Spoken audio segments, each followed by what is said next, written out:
What you want for supper? Gumbo.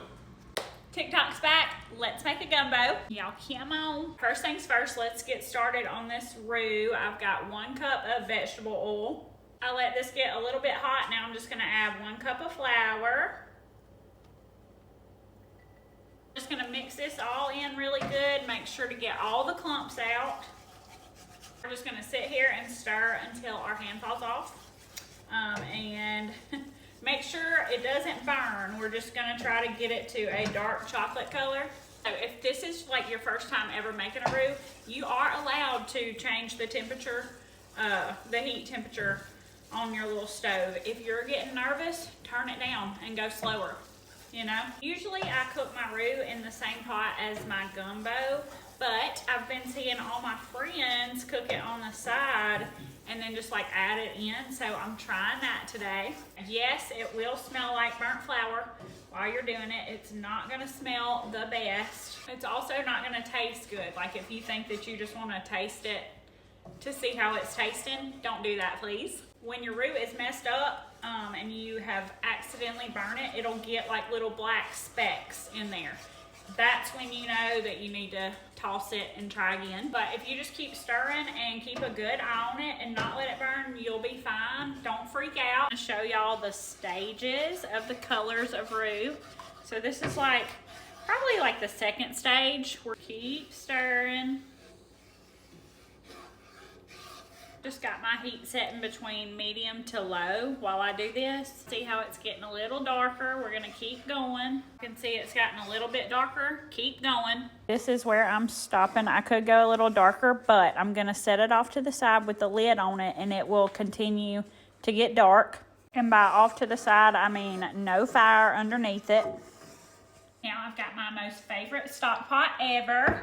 And then 2.5 pounds of chicken thighs, just going into the pot.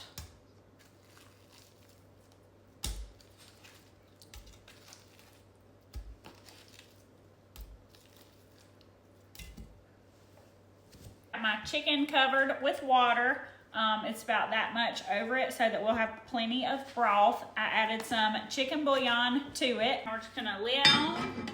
Bring this chicken to a boil and let it cook until it's done. While that chicken boils, we're gonna work on de-sliming this okra. I've got a large bag of frozen okra onto my cookie sheet. You can use olive oil if you want. I'm using this Pampered Chef garlic canola oil because it's good, like really good, and I'm almost out. Anyways, just drizzle, drizzle, drizzle.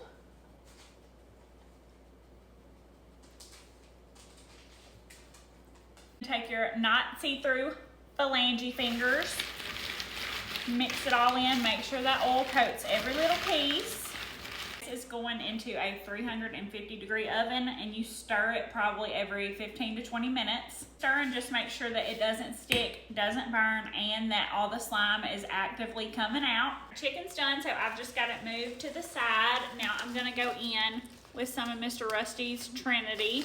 This is just dehydrated onion, bell pepper, celery, and then some more spices. If you don't have Mr. Rusty's, you can just cook your own and then add it into. Cut up 1 pound of Conecuh smoked sausage, add it in. Sometimes y'all have to see me do things for some reason to make it real to y'all. So here's the sausage going in. Dicing up my chicken, putting it back in. I was actually gonna quit showing y'all when I use seasonings because of the little number y'all pulled on my fried deer meat video, but I'm gonna season with some booyah and some Cajun seasoning. Now I'm just bringing this up to a boil. I'm gonna add in my roux. This got dark and beautiful, if y'all can't tell. Got my little roux spoon. I'm just gonna drop it off in there. Okay, so I added every bit of that roux to my pot. Now I'm just gonna add in my de-slimed okra. This is boiling, so we're just gonna put the lid on, put it on a low fire, let it simmer for about 4 hours.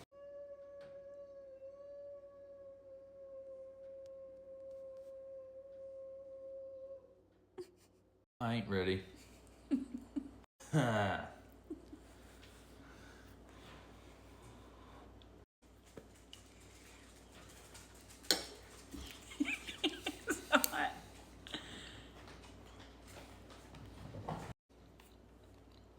1 to 10. Probably a 30.